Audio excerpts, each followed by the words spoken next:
Greetings, everybody. It's me, and I want to welcome you to my world. And some of you watching, I hope eventually there'll be some people watching.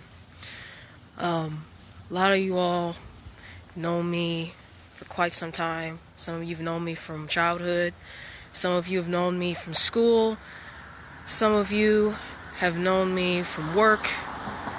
Some of you have just met me. Some of you have yet to meet me. Some of you may never meet me. Some of you may never get to know me. But I want to share something with you. For the longest time,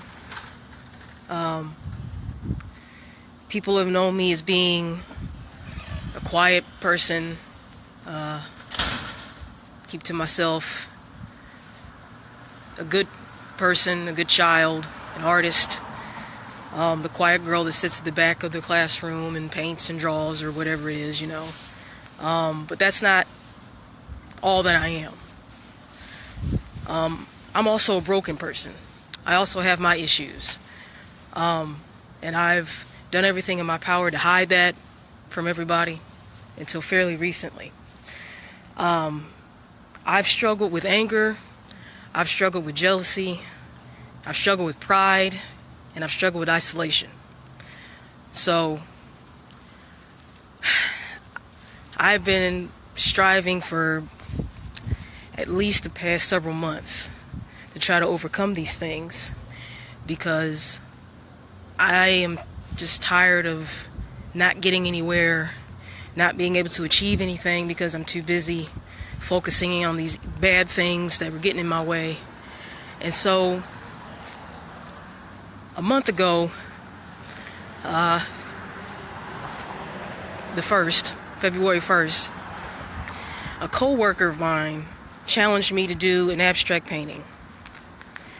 And I agreed to it. And then he got a little bit more specific. And he said, show me your dark side. Which my first initial reaction was kind of to roll my eyes, because I'm like, well, that's what artists do all the time, is to show the dark side. I mean, I personally myself have not, but that's a thing that I wasn't particularly interested in. But I went on ahead and accepted the challenge. And so later that day, as I was working, God spoke to me, and he said, yeah, you're going to do this painting, but after you're done with it, you're going to meet the deadline, first of all, which was March 1st, and I did meet the deadline. You're going to burn the painting. Because I'm a visual person, so, I need to see what's in front of me in order to completely understand it, to the best of my ability. So, I'm going to show you the painting. I'm going to tell you about it. It's called Welcome to Lauren Land. So I'm going to give you a history about what Lauren Land is. It all started when I was a little kid, back in the first grade. I was a very loving kid, and so when I was at school and I would see friends, I would get really, really excited, and so I would run up to them and give them a great big hug and squeeze them tight and give them a kiss on the cheek. Well, they never really responded to that too well, and for a while I didn't really pay it any attention, but this all came to a head one day before school. We were standing outside in line, and this boy in front of me that was in my class, he was never really all that nice to me anyway. He was a bit of a douche for a first grader, but anyway, I got the urge to, give him a hug and a kiss. Well, that didn't turn out too well, because he freaked out, and it got kind of nuts.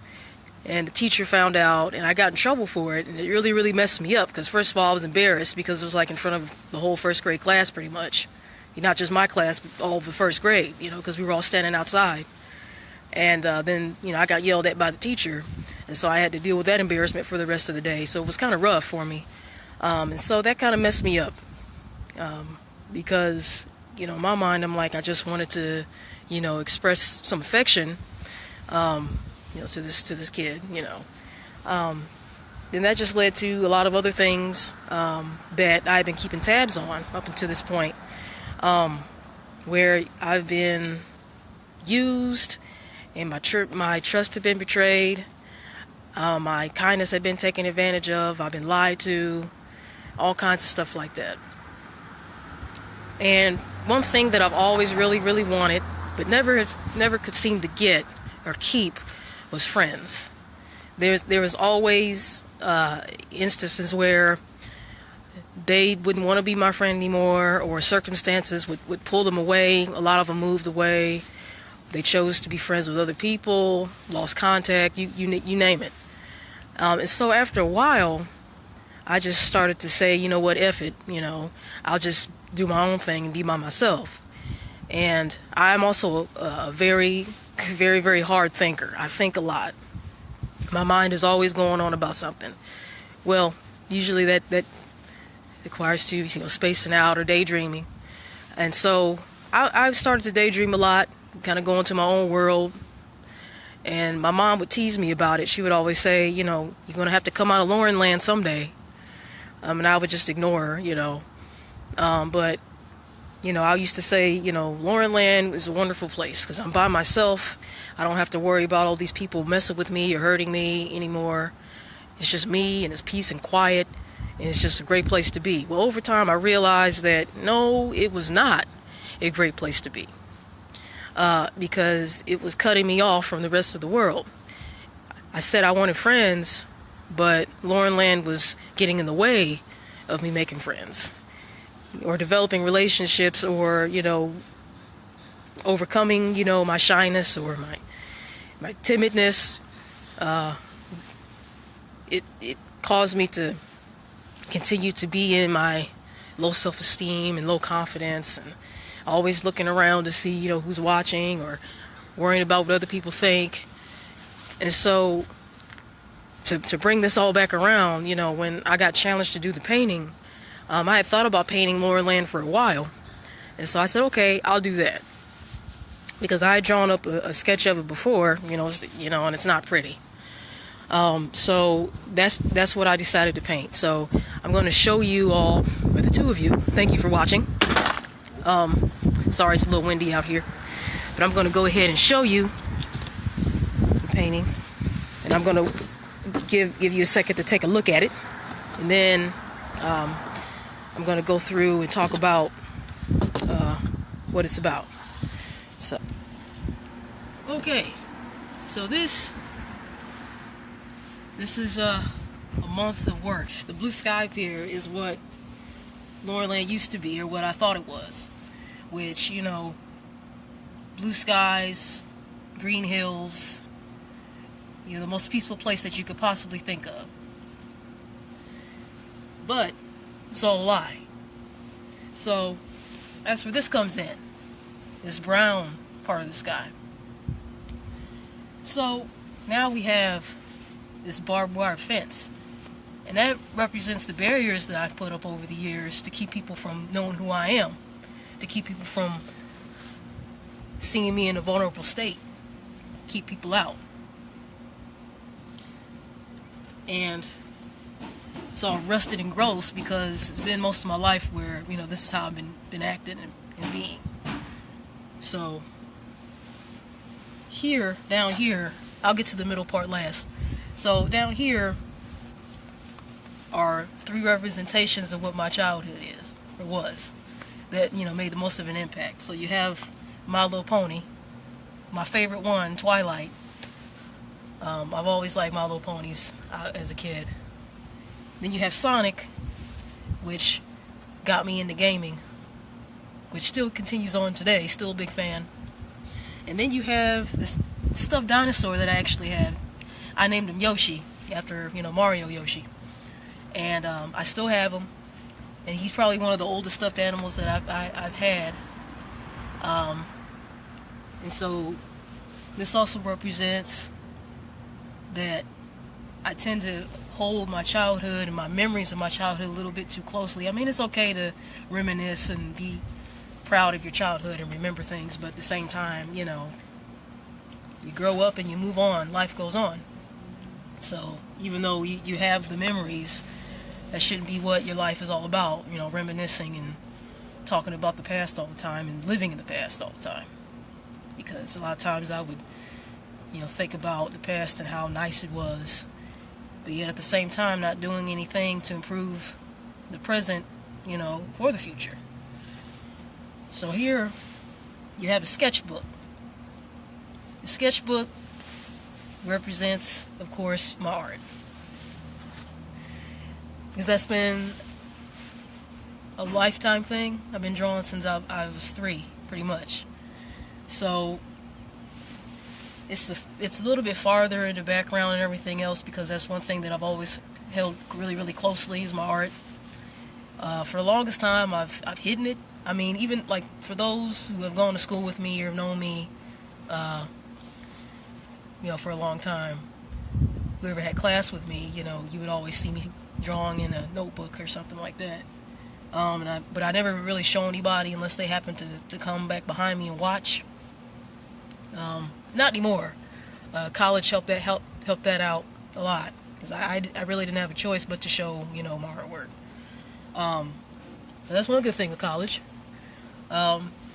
So all this is in the foreground. So the middle part here, okay, this is me. I don't know if you could tell, but the glare is horrible. Okay, so you see you have a figure in a white dress. Okay, that's me. That represents me. Okay, the white dress is kind of like, it's supposed to be like my wedding dress, so to speak. Kind of like a bride. White, pure. And then you have this thing, which represents all the lies. All the lies of, you can't trust anybody because you'll just get hurt again. You can't trust anybody because they'll just take advantage of you again. They'll use you again. They betray your trust again. You can't trust anybody. You can't rely on anybody. So this thing is like whispering in my ear, and I'm sitting there, all hunched over by myself with nothing but memories of the past, just all alone. So I also discovered, in doing this, that I can take this now, that my other issue that I struggled with was pride, because in my isolation I became extremely prideful in that, I'm like, well, can't nobody understand what I'm going through because I am an individual person. My experience is unique to me, which technically yes, but at the same time no, because nobody's story is completely unique. There's always somebody out there that has had similar situations or have gone through similar things.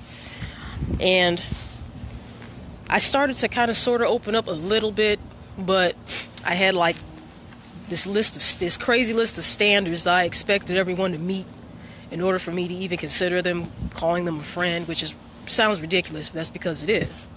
Until one day, Justin called to my attention, you should write all these standards out and then go through and see which ones, see if you're following all the standards. Of course I wasn't. So I'm like, well, I've got some nerve, trying to hold people up to these standards that they can't meet, and I can't even meet them myself. I'm like, what sense does that make? So I was like, okay, touche. So I had to let that go. And so I realized that we're all flawed people. We all have our issues. We all have our quirks. We all do things that might annoy somebody else. We might tell a lie. We might be inconsistent with our behavior. It's just how it is. I'm not saying, that it's necessarily okay to be that way. I mean, you always strive for better pasture, so to speak. Always strive to be a better person. But, it was wrong of me to assume that, or act like I had it all together, even though I know that I didn't. But at the same time, expect everybody else to meet these standards in order for me to let them in. So that was something. So what I'm going to do now is I'm going to burn this thing, and it's going to be symbolic of me letting go of the past and letting go of all this crap that's been holding me back for so long, so I can move on to do things that I want to do. So we're going to go ahead and do this. So I'm gonna lay this thing on the ground. Now, once again, mind you, this has been a month of work. But at the same time, I don't mind burning it. So I want to do it and be done with it so I can move on with my life. Hopefully this will get out to more people, to just always strive to do better. And remember that you're not alone, because that was the issue that I had. I always thought I was alone, and I thought I wanted to be alone, but no, I did not. So always, of course, pray to God first of all. You seek God first. And if you don't know who to go to, then ask Him to send someone that you can communicate with. So, you're not alone. You shouldn't have to be alone. And always take risks and challenge yourself. And if there's something that you really want to do, then if you really want to do it, then you'll do whatever it takes to do it. Because would like to and want to are two different things. So, that's all I got to say.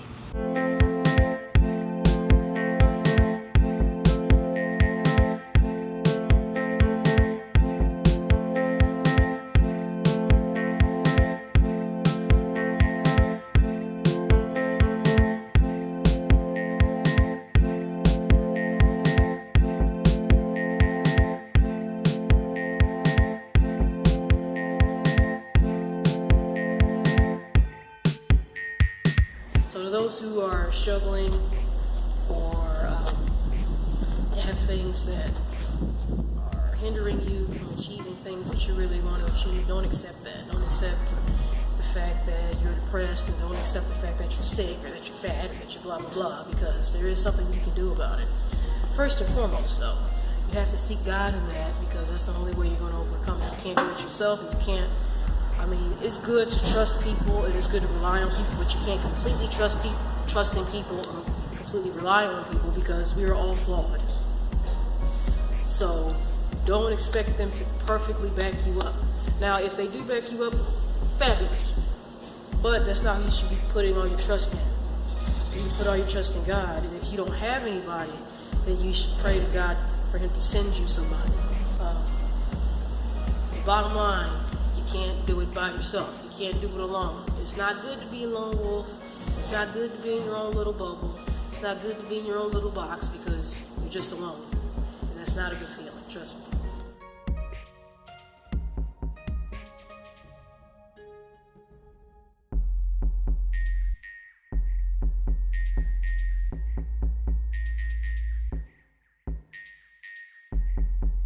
It's all over. No more of all that crap. And it's nice to see it physically burning. So now it's dead. So that's good.